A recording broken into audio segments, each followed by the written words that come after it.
He's not wrong.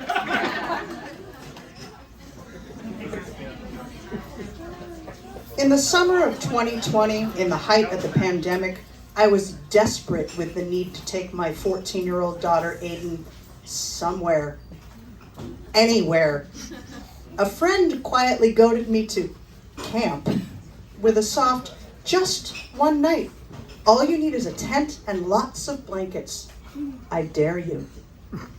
Aiden had camped with her Girl Scout troop, but me? Other than a few single nights at camp as a kid, packed like lemmings next to a lagoon right off the 5 freeway, my only camping experience had been as a teenager in a crowded Yosemite campground with a friend's family. The beauty of the park couldn't surpass my discomfort with the dark and complete lack of privacy. Mere feet separated us from a vast sea of tents, which was only okay because so many people in proximity scared off the wildlife. I had not been sold on the experience. My family had never been outdoorsy. There were no full days at the beach packed with loaded coolers and the accoutrement to laze away the hours, nor were we the family who hiked, much less camped.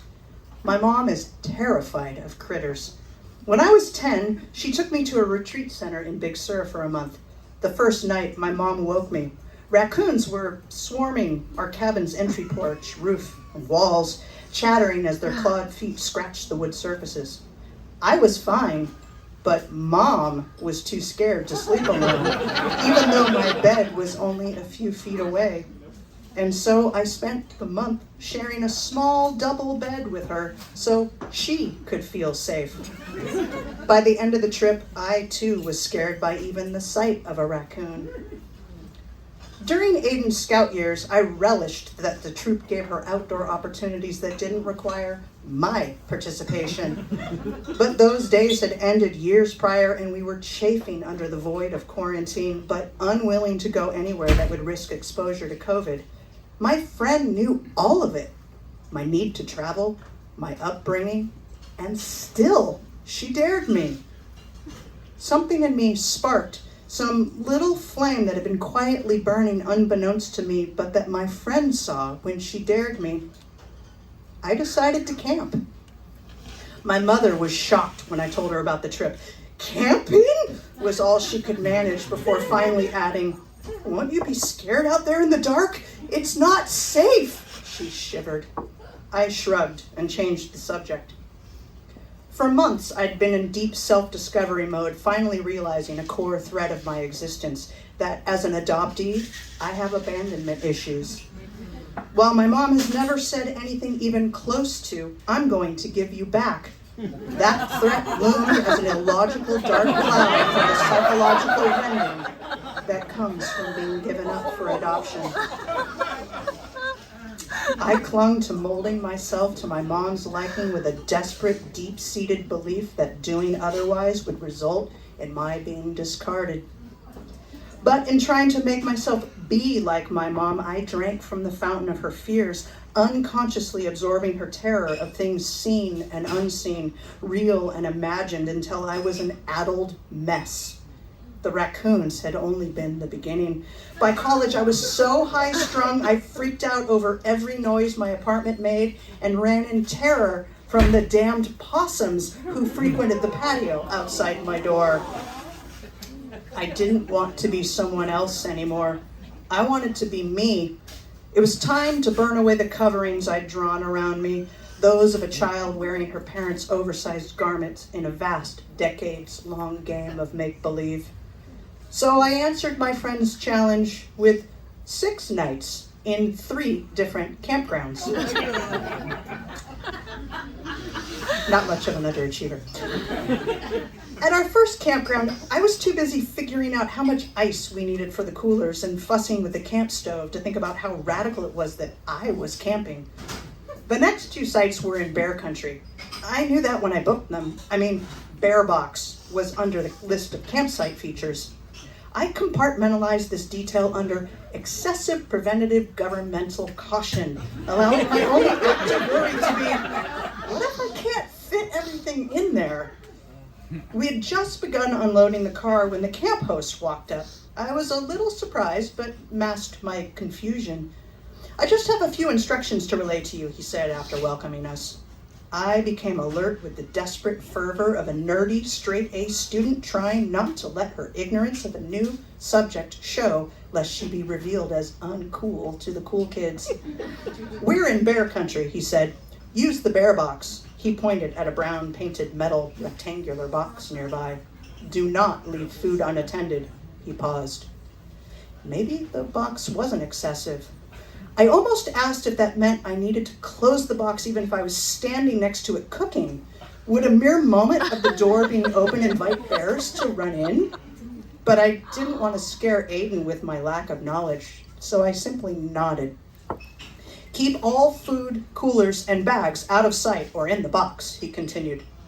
I swallowed. Is it safe to keep anything in the car?" I asked, revealing a little of my ignorance. He nodded. "Yes, but don't keep anything where it's visible in the car. Bears know what coolers and backpacks look like. They can get into cars." "Okay," I replied, glancing at my car behind his shoulder. "Also, nothing scented in the tent. That's important," he added. My brain was a flurry of unasked questions. What exactly was not scented relative to being inside the tent? Weren't the clothes I'd worn while cooking now scented? Shit! I used deodorant! I was scented! The host was walking away when he casually tossed out, "One last thing. If a bear comes into the campsite, yell. Yell loudly and look big and menacing."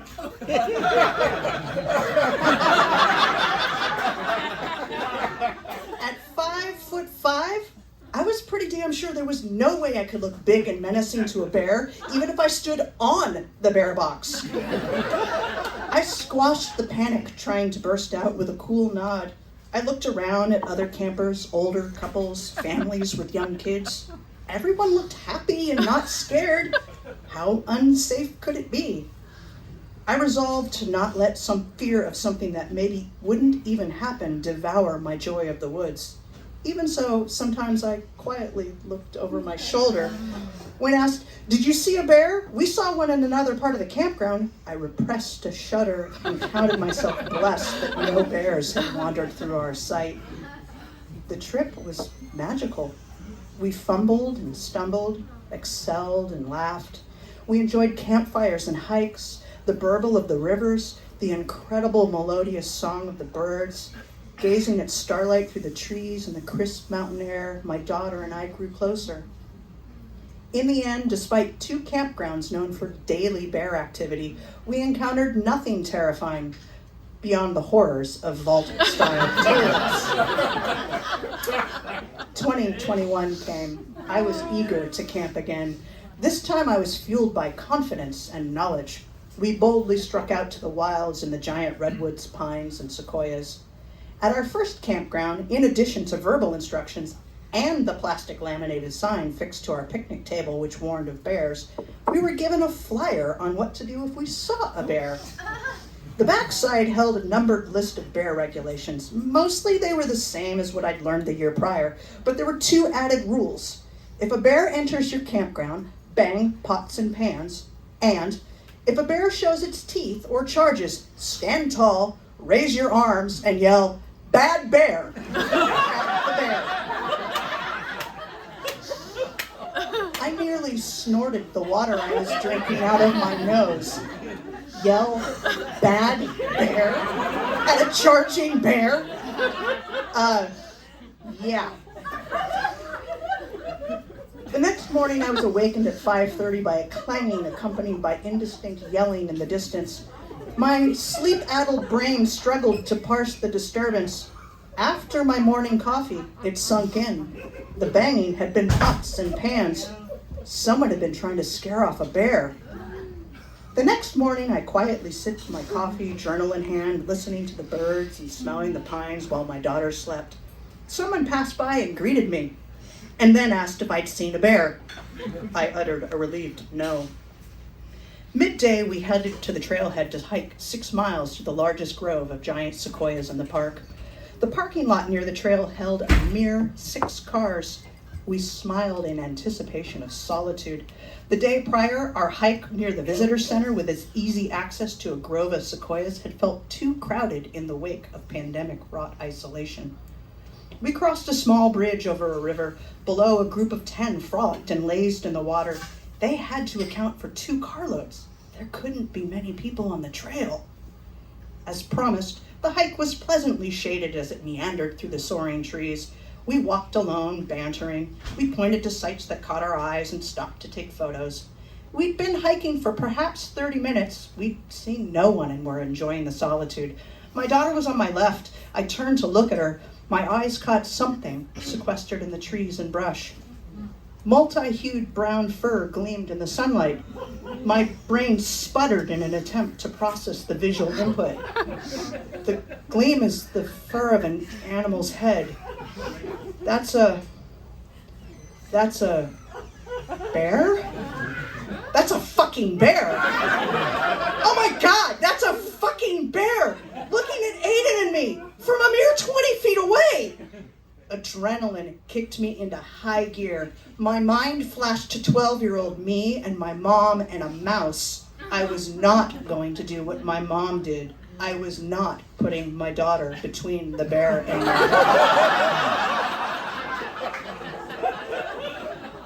Without a thought, I shouted, "Bad bear! Bad bear!" at the top of my lungs. My daughter, startled, not having seen it at all until I shouted. I kept my eyes on the bear as we continued down the trail.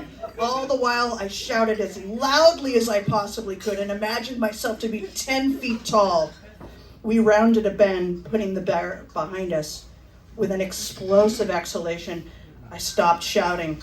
My daughter quipped she had no idea I could yell that loud. Truthfully, I didn't either. We nervously discussed the bear. It had looked relatively small, though giant in the moment. Was it an adolescent? If so, had Mama Bear been anywhere nearby? Perhaps 15 minutes later, we finally encountered other hikers headed back towards the parking lot. I told them of the bear. They thanked me. The trees in the thick of the grove were mind-blowing. Soaring upwards of 300 feet, they stood with majestically huge trunks, some near 25 feet in diameter. They were a calm, reassuring presence. Many bore the marks of fires long past, which had only served to hone them into their uniquely beautiful forms. On the way back, we passed hikers headed in. "We saw a bear," they chimed as they drew close. They pointed off to the side of the trail. "It went over that way." I calmly said to my daughter, "I don't need to see the bear again." Soon we came upon the bridge over the river and the beginning and end of the trail. The bear had not reappeared. Later, I remarked on how funny it was I had responded exactly as instructed, to loudly shout, "Bad bear." It had come out subconsciously in a moment where everything inherent in maternal bearing had kicked in. There was a bear, and there was no way anything was happening to my daughter. The remainder of our trip was predator-free. I felt only immense peace in the woods. I'd faced a fear and surpassed it. In the moment, I wasn't even scared. I was proactive. When I told my mom about the bear encounter, she didn't ask a single question about the experience. Instead, she took over with a tale of an overnight by herself as part of a self-improvement workshop and how scared she was to be outdoors alone. I was as invisible to her as the bear had been visible to me, just like always. I vowed not to repeat these behaviors with my daughter. I developed the habit of saying, "I do not want to become my mother. I do not want to do these things to you." Aiden always responds with, "Mom, you are so not like Grandma. That's not gonna happen." Aiden isn't scared to camp again. She speaks with confidence that I have her back and she can depend on me. In moments of stress, she's seen me repeatedly rise to the challenge to protect and guide her. In contrast, if my mom had been on the hike, on the remote chance she even saw the bear, in all likelihood, she would have hid behind me. Becoming like my mother is nearly as terrifying to me as the thought of encountering a bear in the woods had been. But Aiden's right. I am not my mom and never will be.